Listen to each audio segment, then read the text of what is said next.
Hey guys, and welcome to my review for The Testaments by Margaret Atwood, one of the most anticipated books of the year for me personally. I was really looking forward to this book, so I went and bought it on the release date last Tuesday at Barnes & Noble right when it came out. I listened to half of it with the audiobook, and then I finished up reading the rest of the book. I think it took me like less than 2 days, maybe like a day and a half to read the whole thing. So before I get into the reviews, there's just a few things I wanted to say. So first off, I'm not a professional reviewer. This is a consumer review. I'm not a book critic. I don't have a degree in literature. I don't have any college degree. This is just a person reviewing who just loves to read, so take that with a grain of salt, I guess. Anything that I say, half of this is going to be spoiler free, and then half of it will be, well, just like the last couple minutes, there's a few things I want to talk about that get into some spoilery things.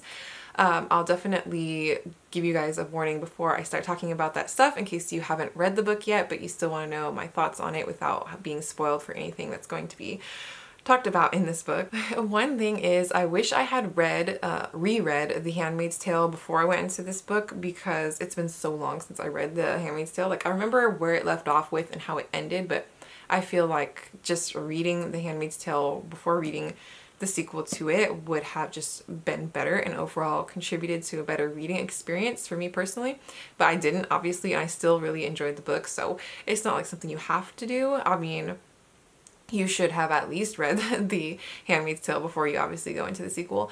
And so I don't think I'm going to be spoiling anything that happens in The Handmaid's Tale, but if you haven't read that book and you don't want to risk possibly being spoiled for something, then I would say maybe hold off on watching this video until you've read at least The Handmaid's Tale first. So the basic gist, if you haven't been familiar with what The Testaments is about, is we're following where the last book left off. We're picking up 15 years later, and we're following 3 different perspectives. I'm not going to say what the 3 perspectives are from in this part of the video, because I went in not knowing who the different voices were going to be from, and I feel like I enjoyed that not knowing. And I feel like some reviewers are saying like the different perspectives it's from.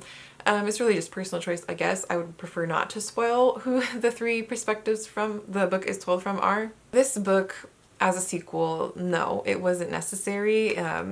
We didn't need a sequel to The Handmaid's Tale, but when I heard about it, I definitely wanted it, and I wanted to know what was going to happen. Like, I wanted to know more about Gilead and this whole world that Margaret Atwood has created in this universe. The original Handmaid's Tale came out like over 30 years ago, so I just was like so shocked to find out that she was going to be writing a sequel to this book.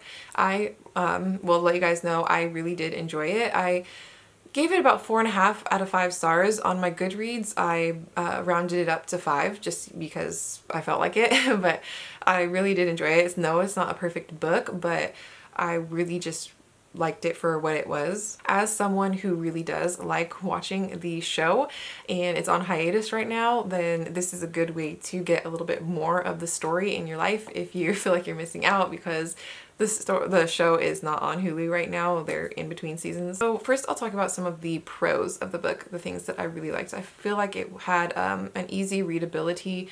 It's really accessible, the reading. You can read through it pretty fast, and I enjoyed the audiobook. The people who they chose for the narrators, which I'm not going to talk about until the spoiler version at the end of the video. I really did enjoy the narrators that they chose for the audiobook. If you're thinking about listening to the audiobook, I would recommend that. I really liked seeing more of Gilead, because in the first book we are only seeing it from a limited perspective of Offred, and in this novel, having the 3 different perspectives, we're just seeing a lot of other stuff that she never would have had an opportunity to find out about and know about. It's really interesting to see more of the process of how Gilead came to be and just the inner workings of how it works as a society. Now on to some of the things that I didn't really like as much. I felt like some parts were a little bit predictable, and I understand, like, I've read some reviews of people who just really hated this book, and that was one of the common complaints, and I can't agree with it, that some parts were really predictable and you see them coming. I'm not sure if it was meant to be that way or not, but there's a lot of foreshadowing and stuff that happens where you figure out things before certain characters figure things out, and I'm not really sure if that was something that was the author's intention or not. Saying which specific character There's one character who has something bad happen. Well, I mean, they all have bad things that happen to them in this book, but their reaction to it kind of felt like it was lacking in emotion and depth and to how someone would react to that kind of situation. But other than that, something else I think that I didn't like, well, I'm going to save this for the spoiler version because I don't want to possibly ruin or have you go in with certain expectations. So I'm going to start now on the spoiler version. So if you have not read the book, then go ahead and exit the video right now and maybe watch this last half after you've read the Testaments, or if you have no interest in reading the Testaments, and or even if you just don't care about having spoilers before you go in, then definitely continue on watching. I will go first into the pros that are kind of the things that I liked about the book that are kind of a little bit spoilery. I found the whole addition and learning about the Pearl Girls as something that was really interesting. So they're these missionaries that go out into the world outside of Gilead, and they are basically out there trying to recruit people to come into their society. I found that whole role as something that was really interesting, and if anything, I would be more interested in learning about them and that whole aspect of their society. Back to talking about the audiobook. So I really loved the 3 narrators that they chose for the audiobook. Aunt Lydia is one of the perspectives, and the woman who plays her in the Handmaid's Tale show is the one who narrates her voice. And I'm so dumb, I didn't even realize it at first when I was listening to the audiobook. It wasn't until maybe a ways in I was like, this voice sounds so much like the woman from the show. Did they find a narrator that just like could read in her same style? And then I looked it up and I was like, duh, it's actually her from the book. But I mean from the show. But the reason I didn't get it was because I listened to the audiobook, I think on 1.5 speed, so it does kind of change the voice a little bit, so enough that it was giving me doubts as to who was actually reading the story. But I just love that it was written by her, because read by her. And so for the other 2 perspectives, one is baby Nicole and the other one was Offred's daughter that stayed in Gilead, but oh my gosh, I'm blanking on her name. But they're narrated by 2 other actresses that I really enjoy their acting as well, so I'm really glad that they chose them for their voices. One is, I think her name is Bryce Dallas. Okay, I'll put their pictures here because I'm just blanking on everybody's names apparently right now, and I don't feel like going and looking it up, but you can see for yourself if you recognize these 2 actresses. Probably remember their names better than I can. But anyways, back to the 3 different perspectives. I really enjoyed the ones that they decided to tell the story from.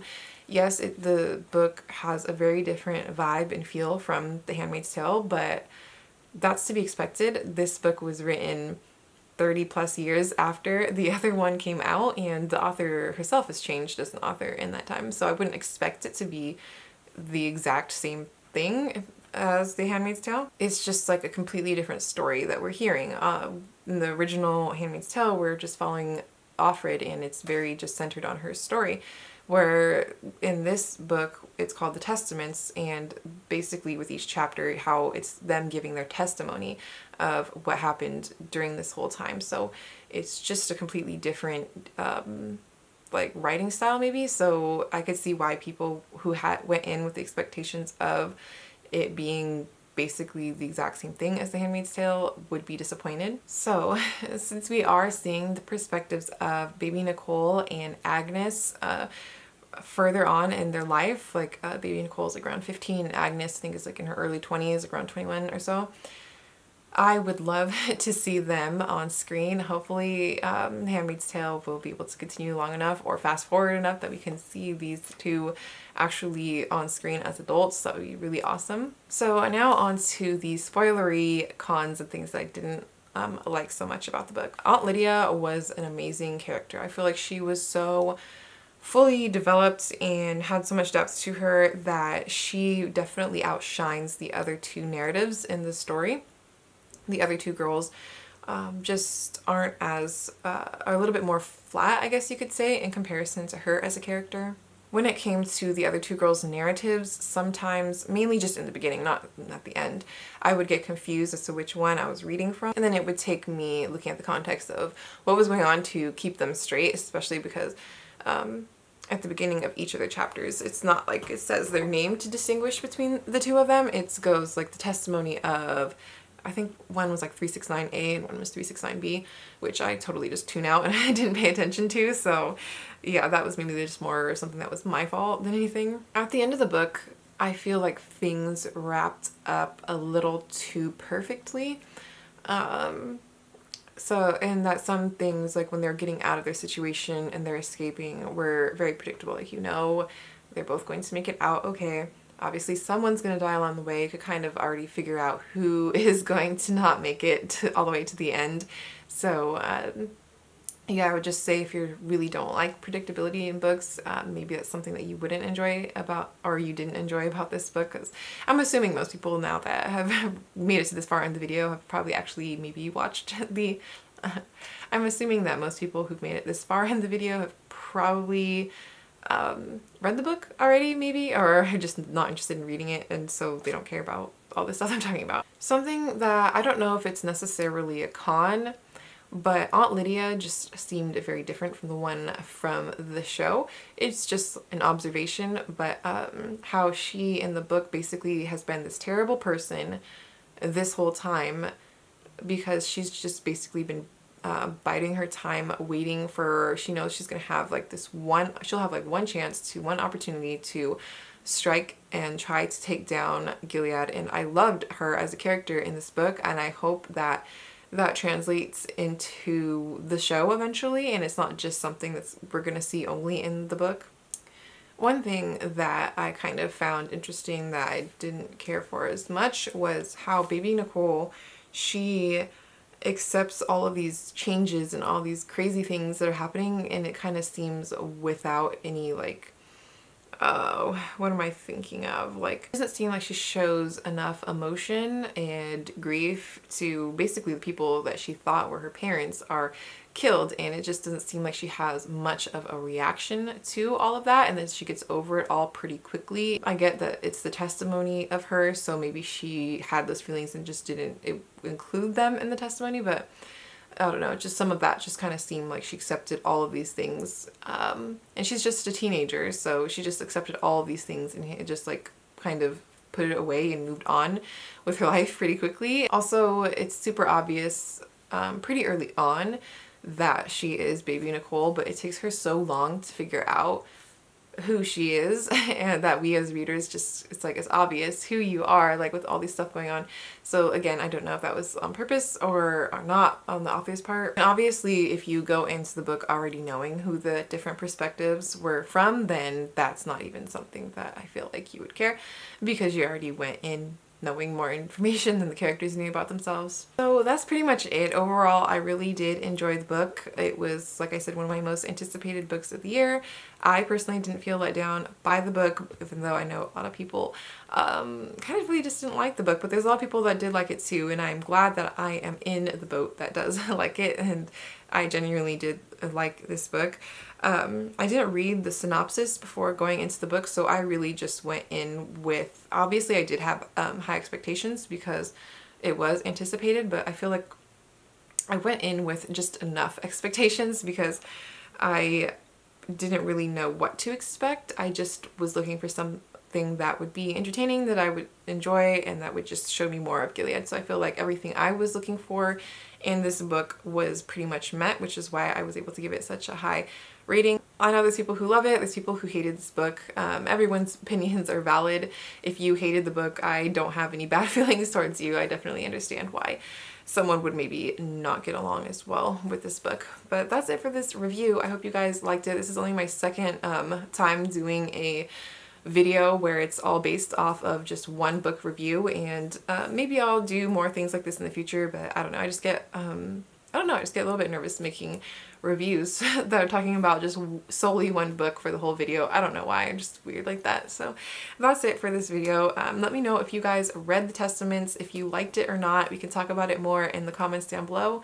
And don't forget to like and subscribe if this is your first time watching one of the videos by me. I would definitely love to have you stay around and check out some other videos of mine as well. I'll see you guys in the next video. Bye!